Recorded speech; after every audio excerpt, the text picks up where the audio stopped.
Earth Life Through Time is an introductory course which gives you a broad range of geology from the Precambrian all the way up to the present, and in what ways this Earth has changed from formation to present. Natural disasters is one of the courses I teach with Professor Garver. It is offered in the fall and in the spring terms, and it's intended for students who haven't had any exposure to geology in the past and are really interested in the world around them and why earthquakes occur, while volcanoes erupt when they do, and how we can mitigate or minimize the effects of damaging hurricanes like Katrina or Gustav, or how we can minimize the effects of flooding in the Midwest during spring rain seasons.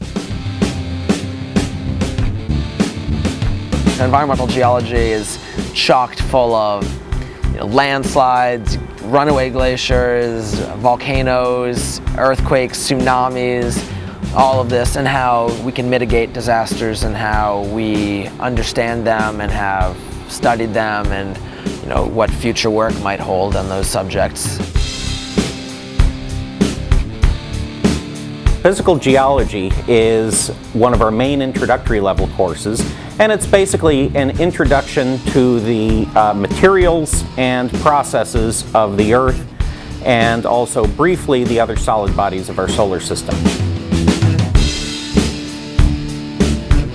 Global Climate Dynamics, Geology 109, is a course that looks at trying to understand the evolution of climate change on large timescales and large spatial scales to the recent challenges of human-caused or human-induced climate change.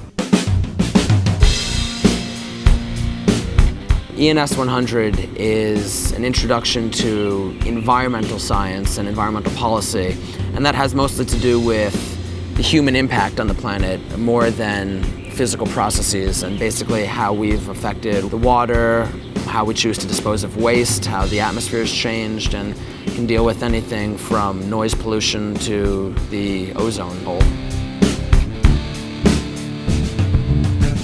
The oceans cover more than 70% of our planet. They govern much of our weather. If you just look at the hurricanes that are marching into the Gulf of Mexico and the eastern seaboard over the past couple of weeks, you can certainly see that. They transport about half of the heat from the equator to polar regions. They have stocks of fish that supply protein to a large percentage of the world's population. And so the oceans are enormously important. And so that course starts again with plate tectonics and then moves on to other generally ocean-related processes, chemistry of the oceans, what affects fish stocks, and things of that sort.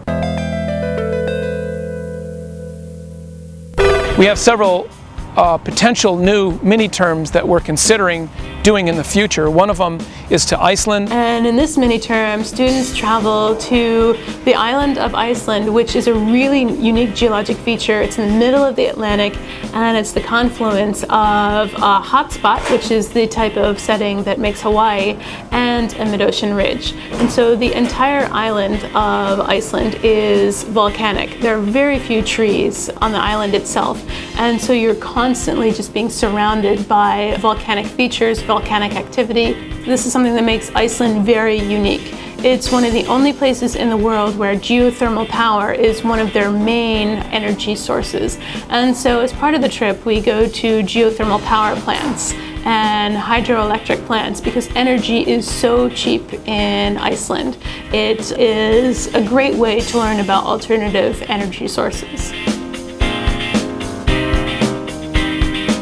Another new mini-term that we're considering developing is a term in the Canadian Arctic, and this term is going to be focused on global climate change and how global climate change is changing the ecosystem and the physical system related to ice and sediments in the high Arctic.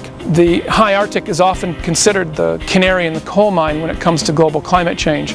And so one of the things that we'd like to explore and to have students see directly is the evidence for melting permafrost and the changing ecosystem, the very rapidly changing ecosystem in the Canadian high Arctic.